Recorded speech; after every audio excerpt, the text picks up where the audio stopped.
pasada estudié el libro de Romanos y hoy toco un tema muy interesante.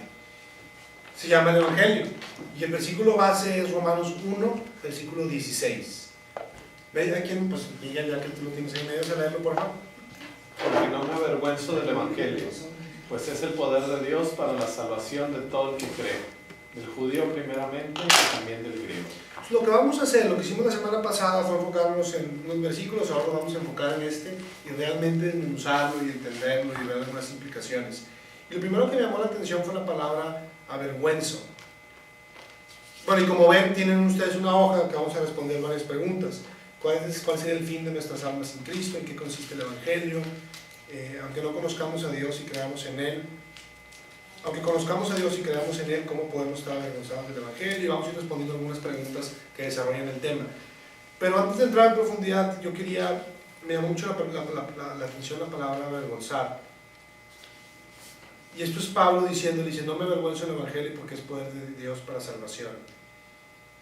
Y lo que vamos a ver es que a veces nos olvidamos porque cuando Pablo lee esto, lo decía en un entorno en donde ser seguidor de Cristo era penalizado, literalmente era sinónimo de ser un criminal y era perseguido, entonces terminabas en la cárcel y estabas en muerte.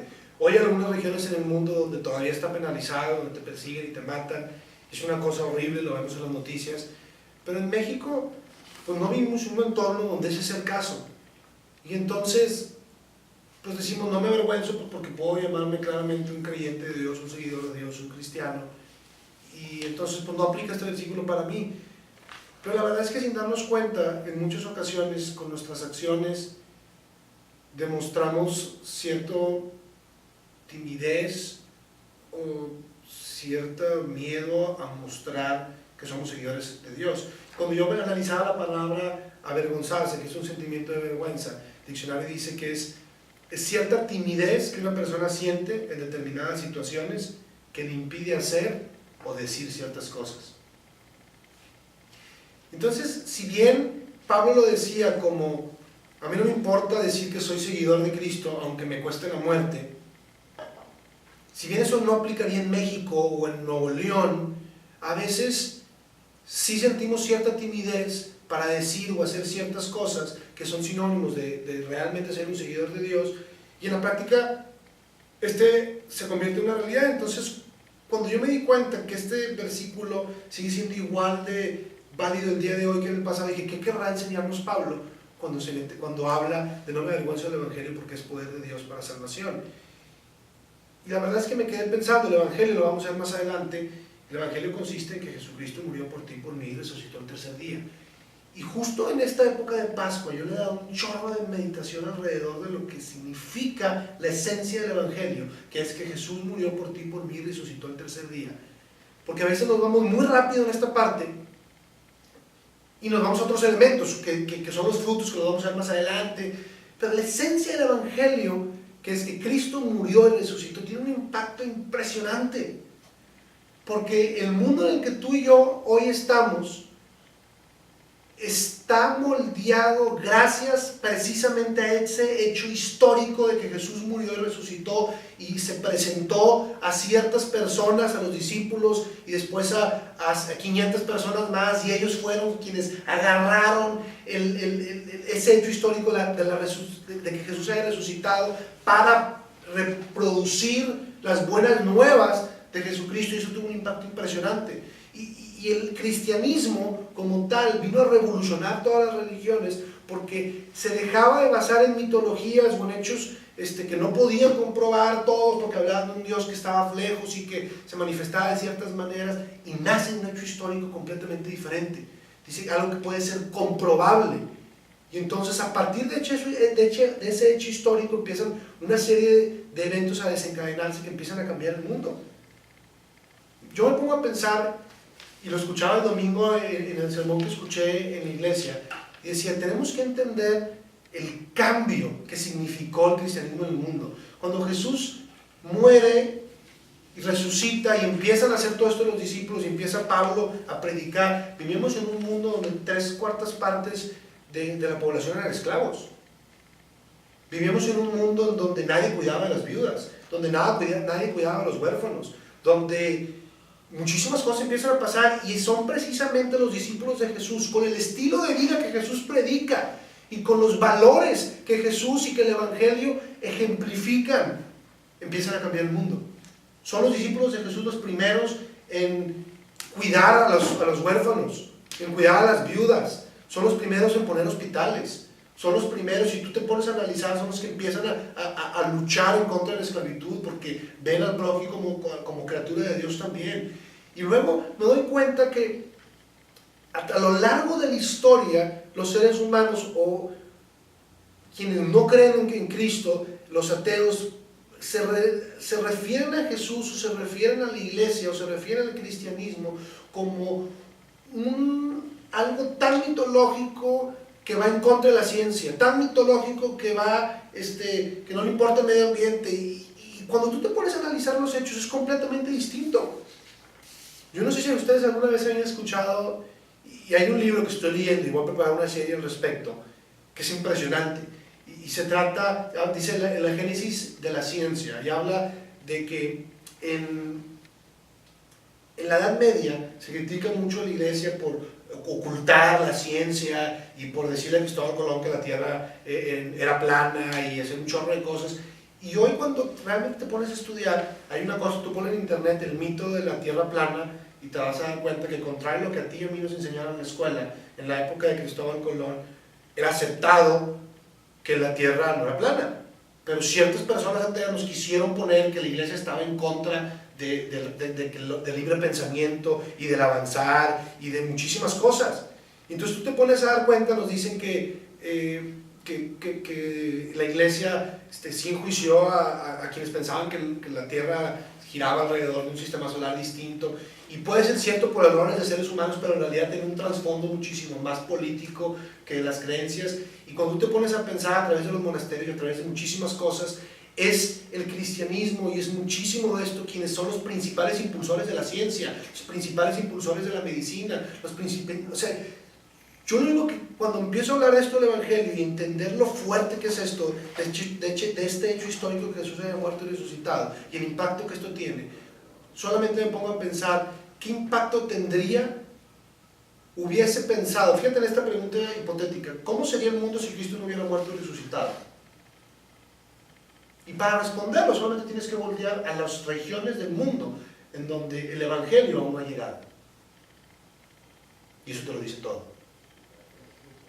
¿Cómo sería el mundo si Cristo no hubiera muerto y resucitado? Si no hubiera habido personas que realmente no se avergonzaran del Evangelio y lo predicaran y ejemplificaran con su vida los frutos del Espíritu.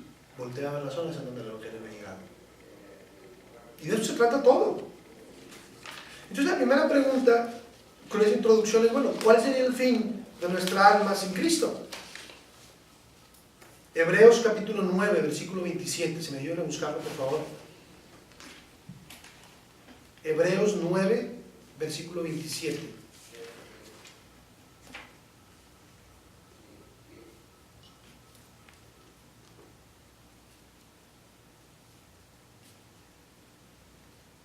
¿Quién no tiene? Ruth. Hebreos 9, 27. No, es que la leí uno. Esa que tiene la versión digital, ¿sabes? Sí, pero es muy lento. No te preocupes. Hasta luego. Hebreos 9, 27.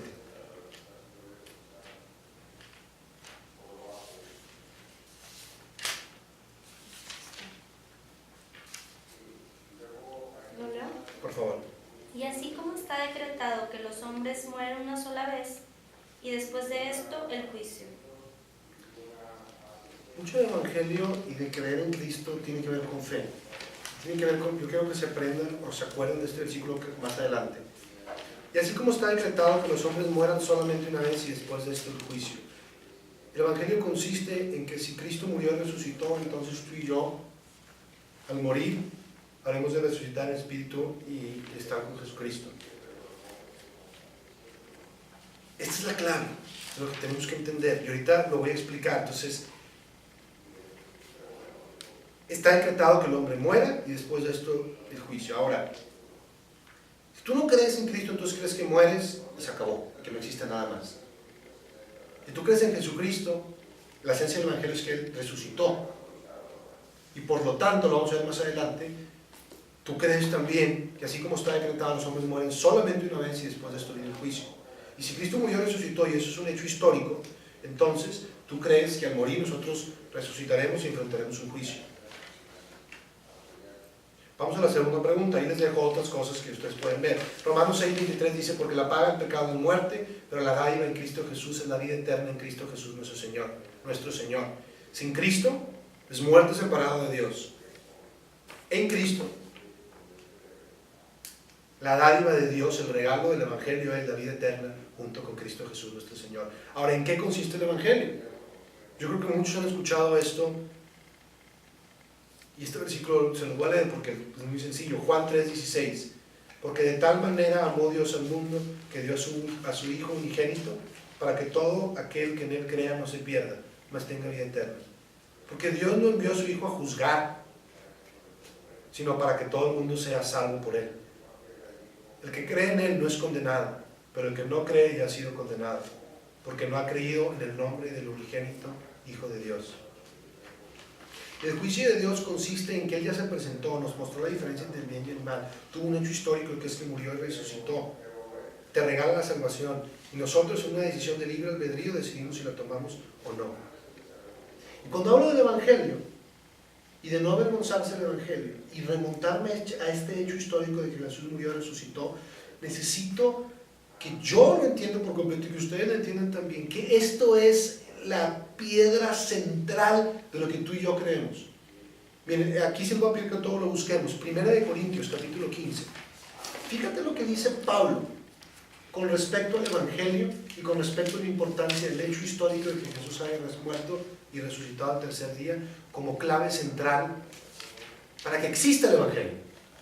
¿Dónde empieza? Desde el principio lo vamos a leer desde el 1 hasta el 19. Yo también tengo que buscar, si queda la oportunidad.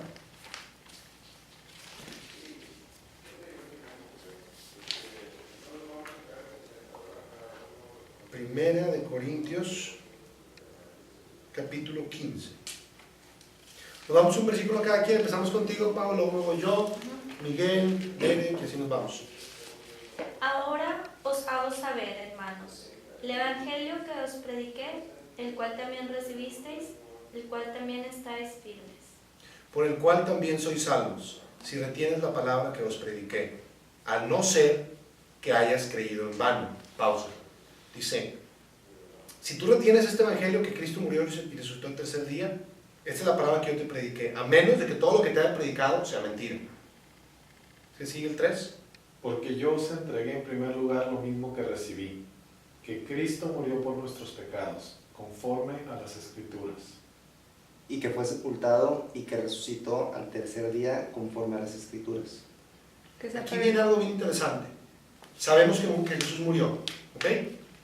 Es un hecho que está registrado. Sabemos que los romanos encontraron una persona que decía ser el Hijo de Dios y que entonces lo agarraron y el juicio está documentado y entonces la forma en la que murió está documentado. La clave está en si resucitó o no. Entonces lo que Pablo empieza a hacer a partir de ahorita, empieza a decir la evidencia que él tiene al respecto. Vamos a ver. Que se apareció a Cefas y después a los 12. Luego se apareció a más de 500 hermanos a la vez, la mayoría de los cuales viven aún, pero algunos ya duermen. Pausa, entonces les dicen, si no crees lo que yo te estoy diciendo, que yo Pablo te estoy diciendo, le puedes preguntar a Cefas o a los 12 discípulos, y si no me crees, le puedes preguntar a 500 personas, que se llaman tanto, algunos de ellos ya murieron, pero hay otros que no. Y si no me crees que Jesús murió y resucitó, ve y pregúntale a ellos, porque Jesús se les apareció a estas 500 personas. ¿Ok? ¿Siguen? Y después se apareció a Jacobo, luego a todos los apóstoles. Y al último de todos, como uno nacido fuera de tiempo, se me apareció también a mí. Entonces llegó una pausa y dice, a ver, yo te estoy predicando porque a mí Jesús me apareció. Porque te hay todo un contexto de quién era él. Él era el que perseguía a los cristianos, él era el que los mataba. Y tú dices, oye, pero yo tengo una revelación impresionante que me hizo cambiar y renunciar a mi riqueza, a mi poder, a mi todo, para convertirme en delincuente fugitivo. ¿Qué tuvo que haber pasado para que Pablo pasara de ser una persona rica, reconocida y con poder a convertirse en delincuente? Todo basado en que Jesús murió y resucitó. Él no lo creía, pero entonces se le apareció Jesús, se le apareció Dios y cambió toda su vida. Dice, bueno, si no me crees a mí, pregúntale a los 500, si no me crees a mí, a los apóstoles, y si no a Cefas, y si no a Jacobo. Pero esto pasó. ¿Seguimos?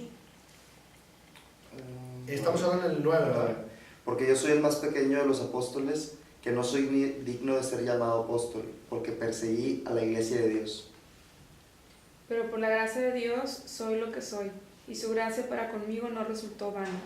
Antes bien he trabajado mucho más que todos ellos, aunque no yo, sino la gracia de Dios en mí. Sin embargo, haya sido yo o ellos, así predicamos y así creísteis. Creyeron en el Evangelio. Ahora bien, si se predica que Cristo ha resucitado entre los muertos, ¿cómo dicen algunos de vosotros que no hay resurrección de los muertos? Y si no hay resurrección de muertos, entonces ni siquiera Cristo ha resucitado. Y si Cristo no resucitó, vana es entonces nuestra predicación, vana es también vuestra fe. Aún más, somos hallados testigos falsos de Dios, porque hemos testificado contra Dios que Él resucitó a Cristo, a quien no resucitó, si en verdad los muertos no resucitan. Pues si los muertos no resucitan, entonces ni siquiera Cristo ha resucitado. Entonces, si Cristo no ha resucitado, nuestra fe es falsa. Todavía estáis en nuestros pecados. Entonces también los que han dormido en Cristo han perecido. Si solamente en esta vida tenemos puesta nuestra esperanza en Cristo, somos los más dignos de lástima de todos los hombres. Hasta ahí. ¡Wow! Te dice Pablo, si todo lo que te estoy diciendo es falso y nuestra vida está puesta en que Cristo me va a ayudar en este mundo y me va a ayudar a cambiar lo que estoy viviendo, somos los más dignos de lástima. Ahí está la esencia de la fe, es una cosa impresionante. Porque el mismo Pablo que escribió gran parte del Nuevo Testamento te dice, si todo lo que te estoy diciendo es mentira, yo soy una de las personas más tontas que ha existido y soy digno de lástima. Pero créeme, yo vi que Jesús resucitó y los 500 personas también. Entonces, si Cristo resucitó, tú y yo también habremos de resucitar y entonces enfrentaremos el juicio y entonces va a ser una vida eterna en Cristo Jesús. Y eso es tan verdad que el versículo base dice, no me avergüenzo del Evangelio. No me importa que me digan delincuente, no me importa que me maten, no me importa, porque es poder de Dios para salvación de todo el que cree. Judío primeramente, pero también todos los demás. ¡Wow! ¿Cambia todo? Y ahí les pongo en esa pregunta otros dos versículos, que hablan de que somos salvos por gracia. Digo, pues hemos sido salvados por medio de la fe, de creer en esto. No está en nosotros lo que dice Efesios 2, sino que es un regalo de Dios el creer esto. No es por obras para que nadie se gloríe, es por fe, porque somos hechura de Dios, creados en Cristo Jesús para hacer buenas obras, las cuales Dios preparó de antemano para que anduviéramos en ellos. Esto es Efesios 2, del 8 al 10.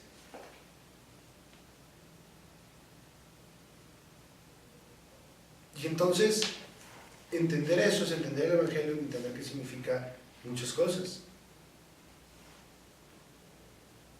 Y también lean después 1 Tesalonicenses 5, del 9 al 11, después leanlo. Porque dice, Dios no vino a traer castigo, sino vino a traernos amor. Mientras tanto, edifiquémonos unos mutuamente, como lo estamos haciendo ahorita, para reforzar nuestra fe y seguir realmente marcando una diferencia en este mundo. Eso significa establecer el reino de Dios en la tierra. Hacer lo que Cristo estaba haciendo, amando, sirviendo, salvando. Ahora, vamos a la pregunta 3. Aunque conozcamos de Dios y creamos que Él nos ha regalado la vida eterna, ¿cómo podemos estar avergonzándonos del Evangelio? Yo creo que es que me ganó la pregunta. Sí. O sea, no la había leído. Pero coincido completamente en que conforme vas, bueno, al menos es experiencia personal, conforme vas conociendo más de la palabra, como que esta vergüenza humana que existe por el rechazo a las minorías, como que se va disminuyendo conforme vas creciendo en conocimiento y por lo tanto creciendo en fe. O sea, ya, porque yo me acuerdo cuando recién empecé, como que es cristiano, pues voy a la iglesia, o sea, de que casi ni siquiera de que, y luego poco a poco, sí, te invito, te está con ganas, y luego, y como que conforme vas adquiriendo conocimiento, vas fortaleciendo la fe y vas disminuyendo cierta vergüenza natural que yo creo que... Timidez, exacto, eso es lo que es vergüenza, timidez. Entonces esta pregunta, o sea, es muy buena porque dice, aunque conozcamos de Dios y creamos en Él, que nos ha regalado la vida eterna, ¿cómo podemos estar avergonzados del Evangelio? Y yo antes de responderla, me quedo con algo que dijiste. Qué impresionante como dices, conforme vas creciendo en conocimiento, va fortaleciéndose tu fe. Sí. Cuando todo el mundo piensa, cuando muchos piensan que la fe es creer en algo que no puede, o sea, algo sin sentido. Pero lo padre de Cristo es que conforme investigas y conforme estudias, más evidente es que Cristo es el creador del mundo, que Cristo murió y resucitó por ti y por mí, que Cristo existe. Impresionante lo que es que tiene una connotación muy fuerte lo que dijiste. Porque conforme te armas de conocimiento, te armas de valor y te armas de fuerza. Y wow. Ahora vamos a responder esa pregunta. Tú ayúdame a buscar Santiago del 2, Santiago capítulo 2, y Pau, ayúdame con Santiago capítulo 1.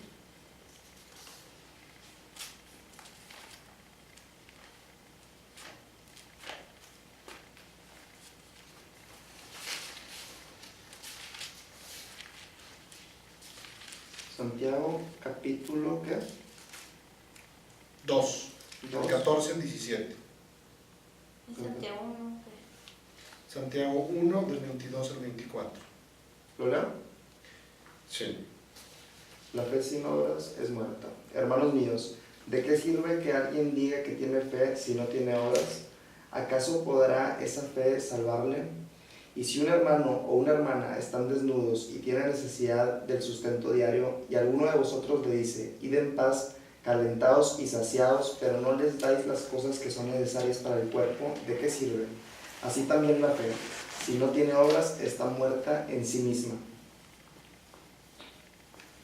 ¿Recuerdan cómo hace rato decía el impacto que tuvo el cristianismo en el mundo? Cómo la gran mayoría de los hospitales, por eso tienen nombres de San José, San Judas, San no sé qué, porque tiene un trasfondo de que cuidar por los demás. Y mira lo que dice. Si un hermano o un hermano tiene ropa y carecen de sustento diario, uno de vosotros les dice, vete en paz, pero no le dan lo necesario, ¿de qué sirve? Así también tu fe sin obras está muerta. ¿Qué dice Santiago 1, del 22 y 24? Sed hacedores de la palabra, y no solamente oidores que se engañan a sí mismos, porque si alguno es oidor de la palabra y no hacedor, es semejante a un hombre que mira su rostro natural en un espejo, pues después de mirarse a sí mismo e irse, inmediatamente se olvida de qué clase de persona es. Eso para mí es bien impactante, porque si alguno es oidor de la palabra y no hacedor, es semejante a un hombre que se mira su rostro natural en un espejo, pero después se voltea y se olvida de quién es. El versículo que leíste habla de obras públicas, ¿no? De cómo te comportas frente a ciertas situaciones, pero yo esta parte de ser hacedores de la palabra me acuerdo mucho de que somos criatura de Dios para hacer obras que Él predestinó desde antes, que Él espera algo de nosotros, de nuestro estilo de vida, de santidad y de muchas cosas. Pero a veces en lo privado nos olvidamos de eso y no actuamos como un verdadero seguidor de Cristo. En términos de trabajo, en términos de relaciones, en términos de forma de hablar, en términos de servir, en términos de ambiciones, en términos de contentamiento, en muchas otras cosas. Y te olvidas de quién eres. Te olvidas de, como dice Pablo, hay que aprender a vivir en riqueza, en pobreza, porque todo lo puedo en Cristo que me fortalece. Te olvidas de que Cristo espera que nos guardemos, que seamos honestos, que sirvamos. Te olvidas de esas pequeñas cosas. Nos olvidamos de esas pequeñas cosas. Entonces, ¿te acuerdas cómo vergüenza era timidez frente a miedo a hablar o miedo a actuar en base a la situación? Pero a veces porque nos olvidamos de quiénes somos, nos olvidamos del Evangelio, nos olvidamos del impacto que eso tiene en nuestras vidas, nos olvidamos de la labor que tenemos en este mundo al respecto. Y eso es avergonzarse de Cristo. Pues al menos es lo que dice la Biblia. Y tengo un chiste muy malo, pero yo no soy bueno, pero se lo voy a platicar. Es como la historia de la tintorería de una persona que tenía un traje y que tenía una boda. Y típico que la boda es en la noche, el sábado o el viernes, y tú estás trabajando, no te diste cuenta, entonces llegas a la hora de la comida, sacas el traje pues, para ponerlo, para que te lo plantes, te das cuenta que la camisa está manchada con cápsula, y dices, ching, ya valió, ¿qué voy a hacer? Entonces te acuerdas que cerca de tu casa hay una tintorería con un letrero que se llama Tintorería Una Hora. Y dices, bruto, ya la hice. Entonces camino al trabajo, llevo el traje, se lo dejo a la tintorería, se lo doy a la señorita, perfecto, aquí está, son 150 pesos, perfecto. Me dice la señorita, pues venga a recogerlo el martes. Yo, ¿cómo? Pues sí, pues déjelo ahorita, ya es tarde, lo trabajamos el sábado o el lunes y vengo a recogerlo el lunes en la tarde, el martes en la mañana. Por eso, pero si afuera dice Tintorería Una Hora, no, por eso, así se llama, no significa que así vaya a ser nuestro servicio. Y a veces nos pasa así. O sea, tú traes un letrero que dice cristiano, pero a la hora de la hora, pues no, el servicio no es así, y tu atención no es así, nomás te llamas así. Y estamos contentos con eso, porque eso es la imagen que damos, y eso es lo que la gente espera de nosotros, pero no significa que eso es lo que nosotros vamos a vivir. Y eso es avergonzarse del Evangelio. Porque lo contrario de avergonzarse es ser como Pablo. Ser congruente. Y entonces, la última pregunta. ¿Cómo puedo estar seguro de que mis acciones y testimonios son de una persona que es orgullosa de llamarse cristiano, que es seguidor de Cristo? Y entonces son dos versículos, también los buscamos. Ruth, ¿me ayudas con 1 de Pedro 4? Y Pla con 2 de Timoteo, capítulo 4. Ruth, 1 de Pedro 4, del 14 al 16, y Pla, 2 de Timoteo 4, del 1 al 7.